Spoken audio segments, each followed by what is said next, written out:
जय श्री कृष्ण दोस्तों। आज के वैज्ञानिकों की माने तो काशी यानी वाराणसी दुनिया का सबसे पुराना बसा हुआ शहर है। लेकिन भारतीय शास्त्रों की माने तो काशी का अस्तित्व अनादिकाल से है। प्रलय काल में भी काशी नहीं डूबती और ये शिव जी के त्रिशूल के नोक पर विद्यमान है। काशी नगरी की उत्पत्ति तथा उसकी भगवान शिव से प्रिय बनने की कथा स्कंद पुराण के काशी खंड में वर्णित है। काशी उत्पत्ति के विषय में अगस्त्य जी ने श्री स्कंद जी से पूछा था, जिसका उत्तर देते हुए श्री स्कंद जी ने उन्हें बताया कि इस प्रश्न का उत्तर हमारे पिता महादेव जी ने माता पार्वती जी को दिया था। उन्होंने कहा था कि महाप्रलय के समय जगत के संपूर्ण प्राणी नष्ट हो चुके थे, सर्वत्र घोर अंधकार छाया हुआ था। उस समय सत्य स्वरूप ब्रह्म के अतिरिक्त सूर्य, नक्षत्र, ग्रह, तारे आदि कुछ भी नहीं थे। केवल एक ब्रह्म ही का अस्तित्व था, जिसे शास्त्रों में एक मेवाद्वितीयम कहा गया। ब्रह्मा का ना कोई नाम है ना रूप है, इसलिए वह मन, वाणी और इंद्रियों का विषय नहीं बनता।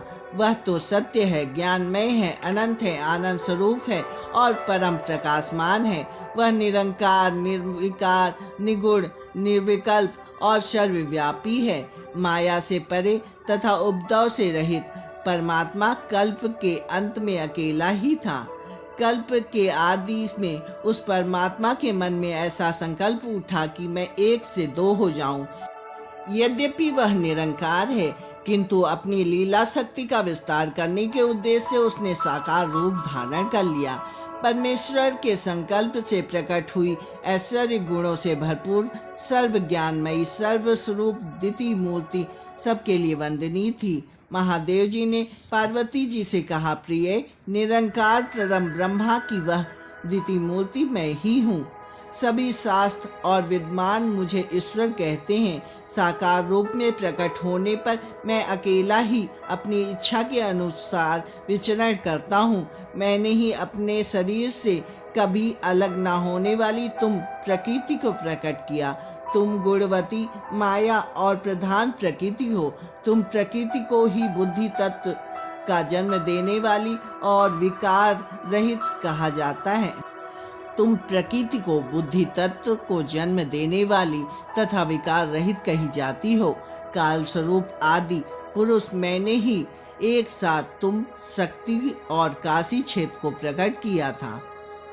इस प्रकार उस शक्ति को ही प्रकृति और ईश्वर को परम पुरुष कहा गया। वे दोनों शक्ति और परम पुरुष परम आनंदमय स्वरूप में होकर काशी क्षेत्र में रमण करने लगे। 5 कोस के क्षेत्रफल वाले काशी क्षेत्र को शिव और पार्वती ने प्रलय काल में भी कभी त्याग नहीं किया। इसी कारण उस क्षेत्र को अभिमुक्त क्षेत्र कहा गया।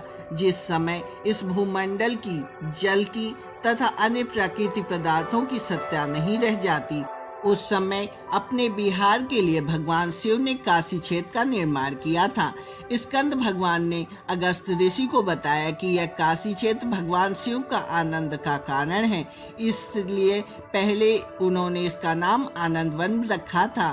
काशी क्षेत्र के रहस्य को ठीक ठीक कोई नहीं जान पाता। उन्होंने कहा कि उस आनंद कानन में जो यत तत्व संपूर्ण शिवलिंग है, उन्हें समझना चाहिए कि वे लिंग आनंद कंद रूपी बीजों से अंकुरित हुए हैं। उसके बाद भगवान शिव ने माँ जगदम्बा के साथ अपने बाएं अंग में अमृत बरसाने वाली अपनी दृष्टि डाली। उस दृष्टि से अत्यंत तेजस्वी, तीनों लोकों में अतिशय सुंदर एक पुरुष प्रकट हुआ। वह अत्यंत शांत, सतोगुण से परिपूर्ण तथा सागर के समान गंभीर और पृथ्वी के समान श्यामलय था। उसके बड़े बड़े नेत्र कमल के समान सुंदर थे। अत्यंत कमनीय और रमणीय होते हुए प्रचंड बाहुओं से सुशोभित वह पुरुष सुवर्ण रंग के 2 पीतांबरों से अपने शरीर को ढके हुए था। उसके नाभि कमल में बहुत ही मनमोहक सुगंध चारों तरफ फैल रही थी। देखने में वह अकेले ही संपूर्ण गुणों की खान तथा समस्त कलाओं का खजाना प्रतीत हो रहा था। वह एकांकी ही जगत के सभी पुरुषों में उत्तम था, इसलिए उसे पुरुषोत्तम कहा गया। सब गुणों से विभूषित उस महान पुरुष को देखकर महादेव जी ने उनसे कहा, अच्युत, तुम महाविष्णु हो। तुम्हारे निश्वास से वेद प्रकट होंगे, जिनके द्वारा तुम्हें सब कुछ ज्ञान हो जाएगा, अर्थात तुम सर्वज्ञ बन जाओगे। इस प्रकार महाविष्णु के कहने के बाद भगवान शंकर के साथ विचरण करने हेतु आनंद वन में प्रवेश कर गए। पुरुषोत्तम भगवान विष्णु जब ध्यान में बैठे तो उनका मन तपस्या में लग गया। उन्होंने अपने चक्र से एक सुंदर पुष्करणी खोदकर अपने शरीर के पसीने से उसे भर दिया। उसके बाद उस सरोवर के किनारे उन्होंने कठिन तपस्या की, जिससे प्रसन्न होकर पार्वती के साथ भगवान शिव वहां प्रकट हो गए। उन्होंने महाविष्णु को से वर मांगने के लिए कहा तो विष्णु ने भवानी सहित हमेशा उनके दर्शन की इच्छा व्यक्त की। भगवान शिव सदा दर्शन देने के वचन को स्वीकार करते हुए बोले कि मेरी मणिमय कणिका यहाँ गिर पड़ी है, इसलिए यह स्थान मणिकणिका तीर्थ के नाम से प्रसिद्ध होगा। चूंकि मुक्तामय कुंडल यहाँ गिरा है, इसलिए यह मुक्ति का प्रधान क्षेत्र माना जाएगा, अर्थात अर्थकथनीय ज्योति प्रकाशित होती रहेगी। इन कारणों से इनका दूसरा नाम काशी भी स्वीकार हुआ। विष्णु भगवान ने आगे निवेदन किया कि ब्रह्मा से लेकर कीट पतंग जितने प्रकार के जीव हैं, उन सब के काशी क्षेत्र पर मरने पर उन्हें मोक्ष की प्राप्ति हो। उस मणिकणिका तीर्थ में स्नान, संध्या, जप, हवन, पूजन, वेदाध्ययन, तर्पण, पिंडदान, महादान, कन्यादान, अनेक प्रकार के यज्ञों तथा शिवलिंग स्थापना आदि शुभ कर्मों का फल मोक्ष रूप में प्राप्त हो। जगत में जितने भी क्षेत्र हैं उनमें सर्वाधिक सुंदर और शुभकारी हो तथा काशी का नाम लेने वाले पाप मुक्त हो जाएं। महाविष्णु की बातों को स्वीकार करते हुए शिव ने उन्हें आदेश दिया कि आप विविध प्रकार के यथा योग्य सृष्टि करो और उनमें जो कुमार्ग पर चलने वाले दुष्ट आत्मा हैं उनके संहार का कारण बनो। 5 कोस के क्षेत्रफल में फैला यह काशी धाम मुझे अति प्रिय है। मैं यहाँ सदा निवास करूँगा, इसलिए इस क्षेत्र में मेरी आज्ञा चलती रहेगी, यमराज आदि किसी अन्य की नहीं। इस अभिमुख क्षेत्र में रहने वाला पापी हो अथवा धर्मात्मा, उन सब का शासक मैं ही हूँ। काशी से दूर रहकर भी जो मनुष्य मानसिक रूप से इस क्षेत्र का स्मरण करता है उसे पाप स्पर्श नहीं करते और वह काशी क्षेत्र में पहुंचकर अपने पुण्य के प्रभाव से मुक्ति को प्राप्त कर लेता है। जो कोई स्वयं पूर्वक काशी में बहुत दिनों तक निवास करता है किंतु संयोगवश उसकी मृत्यु काशी से बाहर होती है, वह भी स्वर्गीय सुख को प्राप्त करता है और अंत में काशी में जन्म लेकर मोक्ष के पद को प्राप्त करता है। जो मनुष्य काशी विश्वनाथ की प्रसन्नता के लिए इस क्षेत्र में दान करते हैं वह धर्मात्मा भी अपने जीवन को धन्य बना लेते हैं। पंचकोशी विमुक्त क्षेत्र विश्वनाथ के नाम से प्रसिद्ध एक ज्योतिर्लिंग का स्वरूप ही जानना और मानना चाहिए। भगवान विश्वनाथ काशी में स्थित होते हुए भी सर्वव्यापी होने के कारण सूर्य की तरह सर्वत्र उपस्थित रहते हैं। जो कोई उस क्षेत्र की महिमा से अनजान है अथवा उससे श्रद्धा नहीं है, फिर भी वह काशी क्षेत्र में प्रवेश करता है या मृत्यु हो जाती है तो वह निष्पाप होकर मोक्ष को प्राप्त कर लेता है। यदि कोई मनुष्य काशी में रहते हुए पाप कर्म करता है तो मरने के बाद वह पहले रुद्र पिशाच बनता है, उसके बाद उसे मुक्ति की प्राप्ति होती है। स्कंद पुराण के इस आख्यान से स्पष्ट होता है कि श्री विश्वेश्वर ज्योतिर्लिंग किसी मनुष्य की पूजा, तपस्या आदि से प्रकट नहीं हुआ है, बल्कि यहाँ निरंकार परम ब्रह्मा परमेश्वर महेश ही शिव बनकर विश्वनाथ के रूप में साक्षात प्रकट हुए हैं। उन्होंने दूसरी बार महाविष्णु की तपस्या के फलस्वरूप प्रकृति और पुरुष के रूप में उपस्थित होकर आदेश दिया है।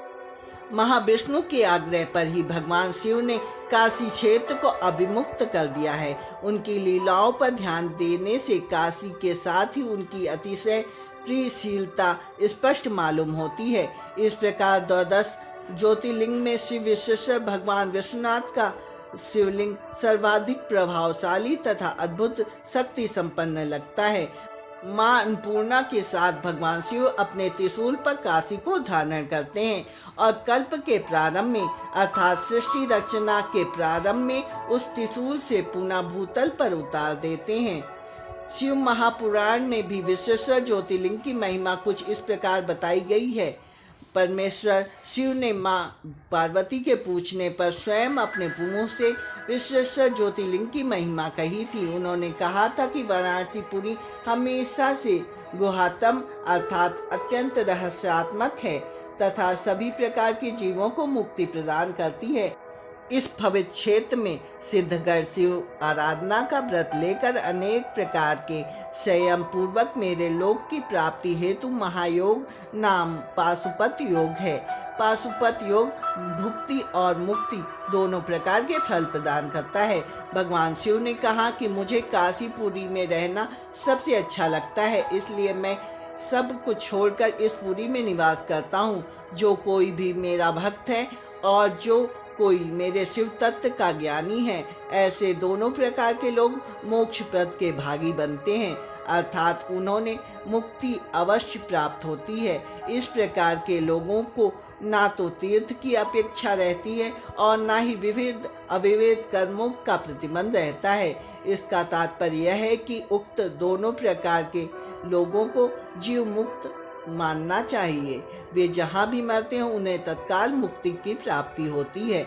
भगवान शिव ने माँ पार्वती को बताया कि बालक, वृद्ध या जवान, वह किसी वर्ण, किसी जाति, किसी आश्रम, यदि अभिमुक्त क्षेत्र में मृत्यु होती है तो उसे अवश्य मुक्ति की प्राप्ति होती है।